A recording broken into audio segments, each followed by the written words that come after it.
네, 뉴스 분석 함께할 세 분 소개하겠습니다. 서정욱 변호사, 서영주 민주당 상근 부대변인, 장현주 민주당 법률위원회 부위원장 함께합니다. 어서 오세요. 어서 오세요. 안녕하세요.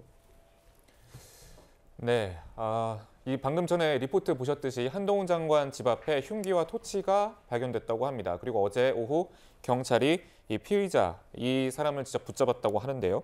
구정차장님, 네. 이게 한 장관의 주소를 알아낸 과정도 의심스럽고 네. 그리고 또 집 앞에 흉기를 둔 목적도 사실 궁금한데 좀 어떤 목적이었을 거로 보십니까? 일단 뭐 집 앞에 놓은 물건 자체가 이 방화를 할 수 있는 토치가 있었고 또 이제 그 상해를 가할 수 있는 흉기였기 때문에 네. 이건 다분히 어떤 신체적 또는 재산적 어떤 피해를 볼 수 있다라는 어떤 경고성 협박을 위한 것으로 보여지고요. 저는 이 사람이 한 행동은 그 대상이 한동훈 장관이었기 때문에 처벌을 해야 되는 것이 아니라 이건 대한민국 국민 누구에게나 이런 행동을 한 사람에게는 엄격한 처벌이 뒤따라야 된다고 생각합니다. 아무리 대한민국이 자유민주주의 국가라고 하지만 이것은 자유의 범위를 벗어난 것입니다. 안전하게 살아갈 권리를 침해한 것이고 더더군다나 남의 거주지 앞에까지 직접 가서 저런 물건을 놓았다는 것은 그 대상이 한동훈 장관일 뿐만 아니라 그 누구라도 엄격한 처벌이 좀 필요하지 않나 하는 생각이 듭니다. 네, 지난해 한 장관은 이 스토킹 혐의에 대해서 단호한 입장을 보인 바 있습니다. 직접 들어보시죠. 어떻게 약점을 잡아보려고 밤에 미행한 것 같은데요. 제가 이상한 술집이라도 가는 걸 바랬겠죠. 그런데 이 나라가 미운 사람 약점 잡으려고 밤에 차량으로 반복해서 미행해도 되는 나라에서는 안 된다고 생각합니다. 네, 구정 차장님, 지금 이 야권에서 한 장관에 대해서 조금 도를 넘는 그런 공격들을 보이고 있는 모습인데 이런 강성 지지자층들의 공격이 왜 이루어지고 있다고 보십니까? 네. 그러니까 이것은 대한민국 헌법이 금지하고 있는 이 자력구제를 지금 하려고 하는 거 아닌가 하는 안타까운 생각이 듭니다. 그러니까 대한민국은 형법도 있을 뿐만 아니라 그 어떤 잘못이 있었을 때 그걸 어떻게 절차적으로 다스려야 되는지 이런 절차까지도 상당히 자세하게 규정이 된 나라입니다.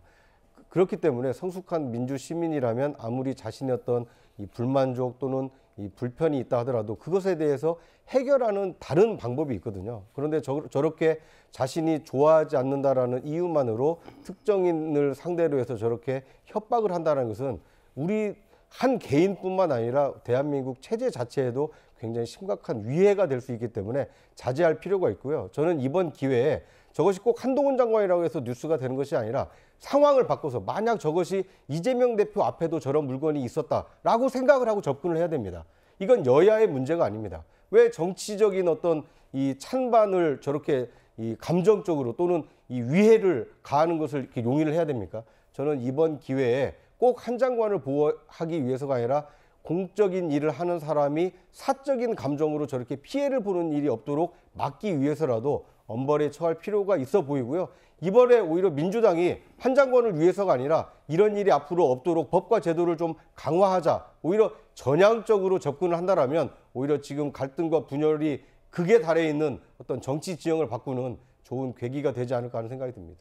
네, 차장님, 그런데 또 한편으로는 이 한 장관이 차기 여권의 핵심 정치인으로서 또 그만큼 주목을 받고 있다고도 볼 수 있을까요? 네.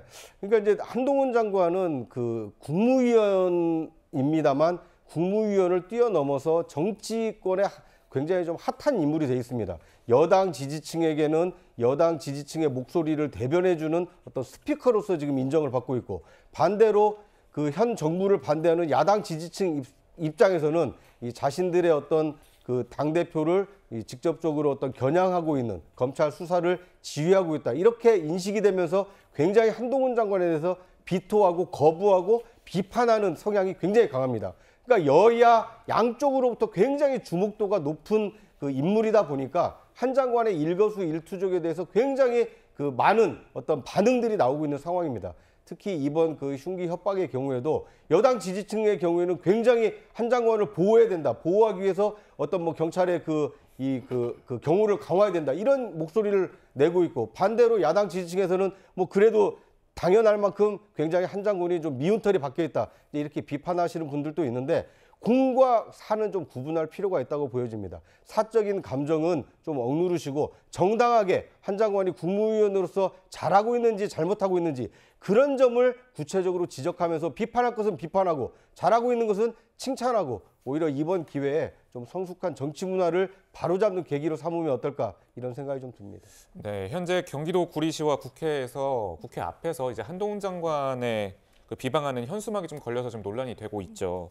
열린민주당이 좀 건 정당 게시물인데, 자, 서준 변호사님, 이게 혹시 불법은 아닙니까? 이거는 이제 명백하게 저는 명예훼손 범죄라 봅니다. 아, 명예훼손으로 현수막인데 명예훼손 범죄다. 현수막은 이제 정당인이 걸 수 있지만 그 내용이 이게 명예훼손이에요. 허위 사실로. 왜 그러냐면 이게 그 휘발 영수증, 아이폰 비번, 잡범 이렇게 돼 있잖아요. 근데 예를 들어 이제 옛날에 배모 씨가 왜 이재명 대표 그 법인카드 쓸 때 이런 경우에 법인카드로 샌드위치나 초밥이나 소고기 또는 일제 샴푸 이런 걸 사고 이게 다른 것처럼 이렇게 허위로 영수증을 꾸미면 그거는 범죄예요. 근데 한동훈 장관이 휘발 영수증은요. 한동훈 장관이 쓴 것도 아니고 돈 전 정권 때 검찰이 쓴 거 오래된 거 자료를 낸 것 뿐입니다. 이게 무슨 범죄입니까? 근데 휘발 영수증을 마치 이게 잡범이다 범죄처럼 이렇게 내용을 해놨고요. 그다음에 아이폰 비번도 그래요. 옛날에 이재명 대표도 2개나 핸드폰 압수수색됐는데 비밀번호 안 가르쳤잖아요.